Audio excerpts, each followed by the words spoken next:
સીતારામની જય માતાજી। મજામાં બધા? સારું તો બધા મજામાં હે ને। આપણી આવે કા રસોડામાં શિયાળાના દી એટલે રસોડામાંથી આપણે લેગડા ખાઈએ જ નહીં, કંઈ ને કંઈ નવું નવું જોઈએ ઊભું જોઈએ। તો આપણે બનાવવાનું છે કોરું ભીંડાનું શાક।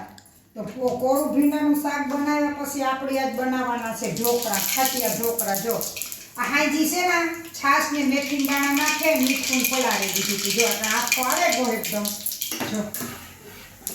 જો આ રીતે એનું બેટર થેગું ને આમાં બધો જે મસાલો નાખવાનો છે। પહેલાં છે ને આપણે ભીંડાનું શાક વઘારી લઈએ ને આમાં નાખે હિંગ નાખે ને આપણે આ રૂપારા બીવાળા ભીંડા એટલા મસ્ત છે ને ભીંડા બીવાળા। ઘણી વાર બી વગરના પોલા ભીંડા આવે એનું શાક ખાલી ન થાય ને અમારે છે ને એકદમ બીવાળા જોડે બહુ જ અસર કૂણા એકદમ બહુ મસ્ત મળે। જો તો આ રીતે આપણે ભીંડાનું શાક નાખીએ ને આ બધો મસાલો પહેલાં કરવાનો, લસણવાળી ચટણી છે મોળી નાખવાની ને જો કોઈ લસણ ન ખાતા હોય તો તમે એમને કોરી ચટણી પણ નાખે હોગો। આ છે ધાણા જીરું, 1 ચમચી ધાણા જીરું, 1 ચમચી હળદર, 1 ચમચી મીઠું ને આ છે લસણ, એ આમાં નાખવાનું છે લસણ ને આ છે ભીંડાનું શાક આપણે તેલમાં એકદમ સસડે જાય ત્યાં સુધીને ચડવા દેવાનું છે ને આ છે આપણું બેટર। આમાં છે ને આપણે લીલું લસણ, આદુ, મરચાં એ બધું ખાંડે નાખવાનું છે। ખાંડે આપણે આ ઢોકળાના મસાલામાં નાખી દેવાનું છે ને 1 પાવડું તેલનું। એટલા સોફ્ટ થાય પોચા ઢોકળા એની વાત પૂછોમાં। તો એ તમને હું આગળ બતાવી દઉં। તો આપણે આ છે લીલું લસણ, જો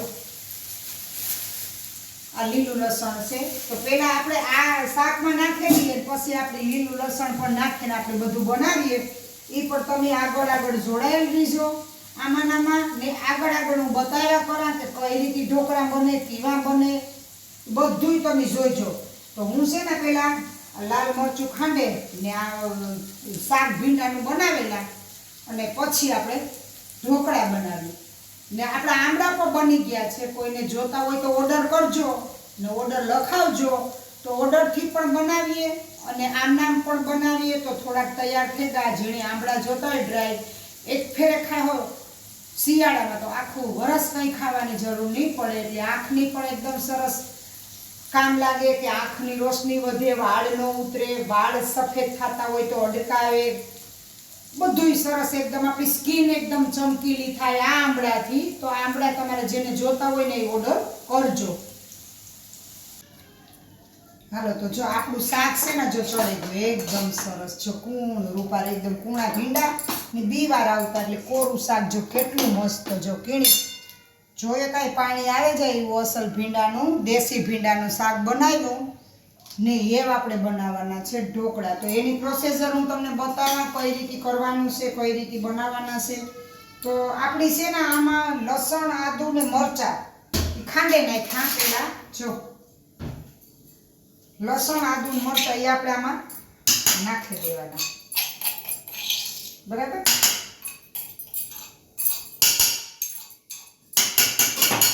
આમાં છે ને આપણે પાવડું એક તેલ નાખી દેવાનું, ઘણા વઘાર કરીને નાખીએ, અમે વઘાર કરીને જ નાખતા, કાચું તેલ નાખી દઈએ, બરાબર। આને પછી એકદમ બેટરનું હલાવવાનું એકદમ ને હવે આપણે આમાં છે ને ઈનો નાખવાનો છે। જો આ અડધી પડીકી છે ઈનાની ને એક નાખવાનું હોય લીંબુ, જો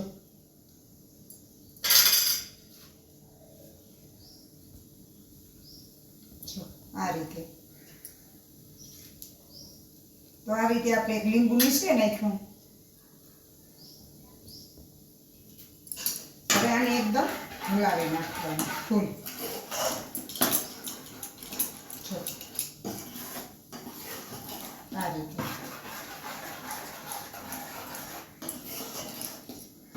હવે આપણે આમાં છે ને વાટકી ભરે મૂકી દેવાનું છે ખીરું, બરાબર।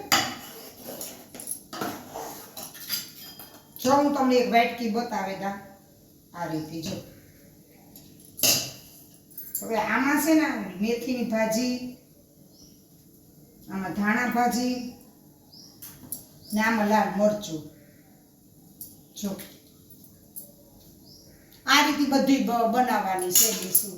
આ રીતે આપણી ઢોકળા બનાવવાના છે ને એકદમ મસ્ત ઢોકળા થાય. જેને બનાવવા હોય આ રીતે જ બનાવજો ને આવા જ બનાવજો. ખાતાય ન રહીએ ને એવા ઢોકળા થાય. એટલે ઢોકળા ઘણા તેલ ખાય, ઘણા ચટણી લીલી ખાય, ઘણું ઘણું અલગ અલગ બધાને મનપસંદ ખાતા હોય. તો આપણે આ રીતે બનાવ્યું. એટલે આ રીતે આપણે ઢોકળા બનાવીએ. જો કોઈને આ રીતે ફાવે ને જો કરો ના તો કેવા થાય ને કોમેન્ટ કરજો. તો જો આ શાકભાજી બધું સુધારીને મૂકી દીધું. લીલું લસણ, મેથી ભાજી, ધાણા ભાજી બધું સુધારીને મૂકી દીધું. ને આ રીતે આપણે બધું બનાવવાના છે ને એવા આપણે બનાવવાના રોટલી.